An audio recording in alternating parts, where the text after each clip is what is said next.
Olá, povo de Deus, a paz do Senhor Jesus Cristo. Tudo bem com você? Espero que sim. Bom dia, boa tarde, boa noite, a depender do horário que você está entrando com a gente no canal Colégio do Discípulo, esse canal onde todos nós somos alunos da preciosa palavra de Deus. Para você que está entrando mais uma vez, que bom ter você conosco, que privilégio poder estar aqui com você, poder compartilhar da palavra de Deus e aprender junto com você, porque é claro, nós estamos aqui para aprendermos juntos, né? E a palavra de Deus, ela nos instrui, ela nos exorta, ela nos edifica, ela nos consola, ela nos anima, ela nos ensina, né? Então, como é bom poder estar com você mais uma vez. Para você que está assistindo esse vídeo hoje, Deus abençoe sua vida. Você que é inscrito e você que não é inscrito, seja muito bem-vindo também, tá bom? Se inscreva no nosso canal, ative o sininho das notificações e você vai ter acesso a qualquer conteúdo que nós colocarmos aqui no canal. E você inscrito ou não inscrito, que vai se inscrever hoje, eu creio pela minha fé, não deixe de dar o seu like também, tá bom? E comentar. Comente, pois o seu comentário é muito bom. Diga se esses vídeos têm te edificado. Diga o seu nome, da onde você nos assiste, a sua cidade, o seu estado. E diga pra gente se você está assistindo todos os vídeos dessa sequência e se tem te edificado, tá bom? Comente o que você acha do assunto. Deixe também sua opinião, tá bom? E não esqueça de compartilhar esse vídeo com alguém, tá? Compartilhe com aquela pessoa que você acha que vai ajudá-la, compartilha no grupo da sua igreja, compartilha com o máximo de amigos que você puder. Bom, para você que não me conhece, eu sou Jonathan Cadiz, sou aqui do estado do Rio de Janeiro, pertenço à Assembleia de Deus Ministério Boa Esperança, meu pastor dirigente é meu pastor e amigo, pastor Rodrigo Lima, nossa sede fica em Bento Ribeiro, Rio de Janeiro, somos convencionados a CGADB, pela graça de Deus nessa igreja eu sirvo como diácono, sou pregador do Evangelho, professor da Escola Bíblica Dominical. Estamos na playlist Aprendendo a Pregar, né? Onde nós temos deixado vídeos para ajudar o seu ministério da pregação. Recapitulando, nós estamos no terceiro vídeo. O primeiro vídeo nós falamos sobre o que é pregação e mostramos como principal que você precisa ter o chamado, tá bom? Se você tem um chamado para ser um expositor da palavra, esses vídeos são para te ajudar, tá bom? Em segundo lugar, nós fizemos uma introdução à homilética. O que é a homilética? E no terceiro vídeo nós falamos da qualidade de um bom sermão. Não saímos da homilética, tá? O segundo vídeo explicamos o que é a homilética. Mas esses vídeos todos, na verdade, são da homilética, que é a matéria que vai nos ensinar a ser um bom orador, a expor um bom sermão, a montar um bom sermão. E já estamos chegando, né, na prática, que é onde nós vamos entrar como fazer um bom esboço, um bom sermão. Então, você pegando todos esses vídeos, você vai saber fazer isso na prática. Hoje nós vamos falar como preparar um bom sermão. Então, nesse vídeo, vamos aprender como preparar um bom sermão. Então, se você não assistiu os outros vídeos, assista, acompanhe essa sequência, estude, tá bom? Na descrição também tem estudo que vai te ajudar, estudo sobre homilética. Não estude somente nesse vídeo, mas se aprofunda no assunto, estude sobre homilética e junto nós vamos sendo edificados pela palavra de Deus.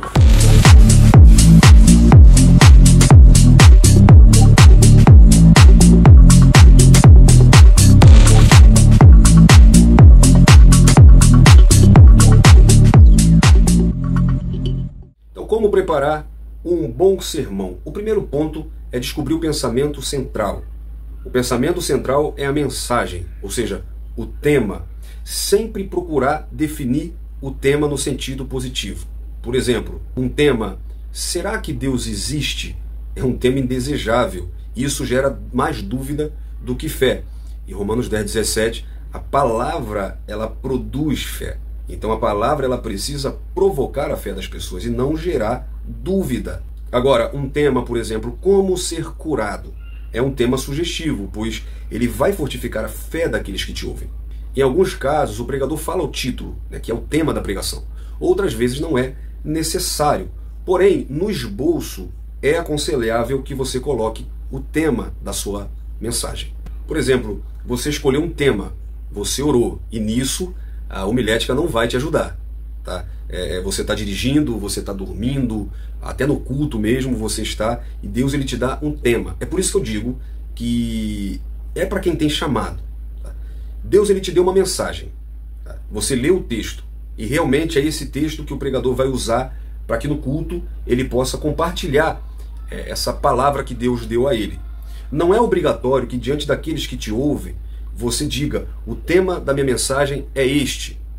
Eu mesmo, na maioria das vezes, não digo o tema da mensagem, mas eu sempre tenho o tema no meu esboço, eu sempre tenho um tema na minha cabeça, um tema na minha mente, porque ainda que você não diga para o público qual é o seu tema, né, mas pelo menos a sua mensagem ela tem que ter um tema, mesmo que seja dentro de você, mesmo que seja dentro do seu coração, porque é nesse tema que você vai discorrer a sua mensagem. Tá? E fica a dica, com esse tema você não correrá o risco, por exemplo, de se perder na sua mensagem e fugir do foco ou do objetivo dela. O orador, ele deve ser um homem de Deus e que possui uma mensagem de Deus, e essa deve ter como fonte as Sagradas Escrituras. Um ponto importante na hora da pregação é que você tem um texto e deve também ter um tema, e nós devemos preparar a introdução. A introdução é o início da pregação.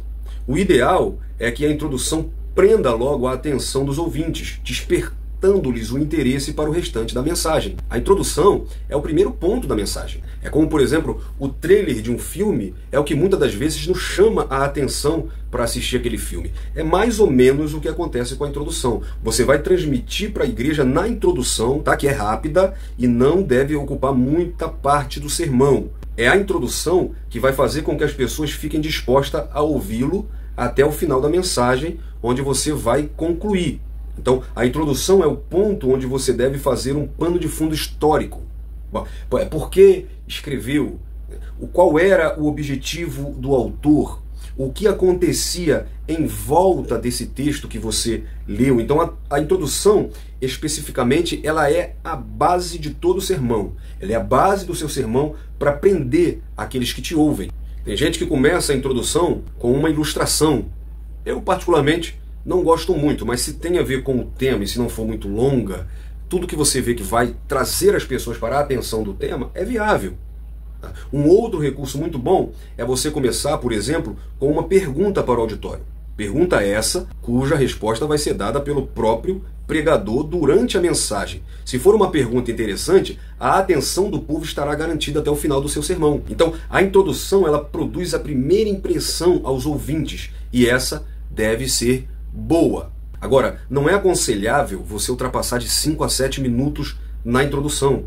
A dica mesmo é que você use 5 minutos da sua mensagem com a introdução e nunca, em hipótese alguma, dizer que você não está preparado ou que você foi pego de surpresa. Isso é horrível. Alguns pregadores, quando são chamados para ministrar, eles dizem ao público: eu não estava preparado, eu não estava esperando. O pregador do evangelho ele sempre deve estar pronto. Por isso Paulo aconselhara a Timóteo: procure apresentar-te a Deus aprovado, como obreiro que não tem do que se envergonhar e que maneja bem a palavra da verdade. O pregador do evangelho, ele precisa estar sempre pronto. Então, quando você diz que não estava pronto, que não estava preparado, além de expor quem te chamou, você acaba transmitindo uma insegurança para os ouvintes, que podem perder o interesse de te ouvir. Na introdução, nunca fique olhando para baixo, mostrando nervosismo, ou olhando para cima. Olhe nos olhos da igreja, com convicção, crendo naquilo que você está pregando. É imprescindível também que na hora do sermão você escolha o texto, que se relacione com o tema do sermão, porém adequado. Vamos ver alguns exemplos de texto que devemos evitar. Textos longos cansam os ouvintes. Textos obscuros causam polêmicas no auditório. Textos difíceis os ouvintes não vão entender.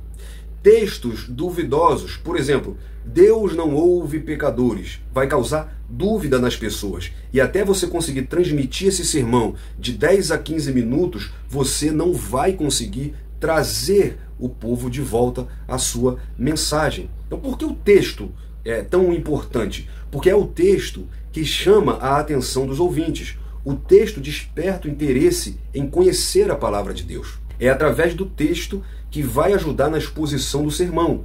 O texto facilita ao ouvinte entender o assunto exposto. Devemos escolher o texto em toda a Bíblia, não só necessariamente no Novo Testamento. Agora, existem pessoas, por exemplo, que só escolhem texto do Antigo Testamento, mas esses se corroboram no Novo Testamento. Então nós devemos tomar o máximo de cuidado. Por exemplo, se você vai falar de amor, Por que ler Apocalipse, eu repreendo e castigo a todos que amo, para falar do amor de Deus, se você pode escolher João 3,16? Porque Deus amou o mundo de tal maneira que deu seu único filho. Então, às vezes, não é porque a palavra que você vai pregar está naquele texto que você deve necessariamente escolher aquele texto. Um texto que está dizendo que Deus corrige porque ama, pode ser até mais apropriado para falar sobre a correção de Deus, a justiça de Deus, e não necessariamente sobre o amor de Deus. Você não pode tirar uma palavra do texto isolada porque você quer falar sobre aquela palavra. Então, Romanos 8, por exemplo, que fala muito do amor de Deus, e outros inúmeros textos podem ser escolhidos para que você fale sobre o amor de Deus.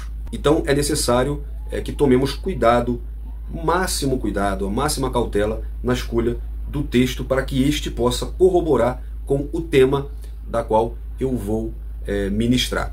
Outra coisa é examinar se aquele texto realmente está falando sobre aquilo. Às vezes nós, pregadores, recebemos temas para pregar e aquele tema não tem a ver com aquilo. Por exemplo, prepara-te, ó Israel, para encontrar com Deus. E as pessoas te dão aquele tema querendo que você fale sobre um encontro com Deus benéfico, um encontro como falando de intimidade. E, na verdade, o texto que é aplicado a Israel está se falando de um encontro de juízo. E aí você que é pregador tem que fazer um malabarismo para atender aquele público que está na expectativa de ouvir sobre um encontro bom com Deus, quando esse texto não está falando sobre isso. Então, quando eu tenho a liberdade de escolher o tema para pregar, eu preciso encaixar um texto que realmente está falando sobre o tema. Nós devemos escolher também o método apropriado. Por exemplo, de posse do pensamento central e no texto escolhido, deve-se determinar o método a ser utilizado. Existem muitos textos e temas que permitem a escolha de qualquer um dos métodos, porém há temas que não permitem, e isso nós vamos entrar no próximo vídeo, onde nós vamos falar sobre a classificação do sermão. E que tal essa semana você começar em casa? Eu particularmente já fiz muito e faço na frente do espelho. Você começar a treinar o que tem aprendido. Você começar a pregar para você mesmo. Na descrição tem um link de um estudo sobre homilética. Continue se aprofundando, pesquisando com muita paciência e principalmente orando, pedindo a Deus direção, pedindo a Deus instrução e que Deus nos ajude até o final desse vídeo para que nós consigamos exercer o ministério da pregação com excelência. Deus abençoe sua vida. Se Jesus não voltar e Ele permitir até lá, estaremos juntos nos próximos vídeos. Um abraço.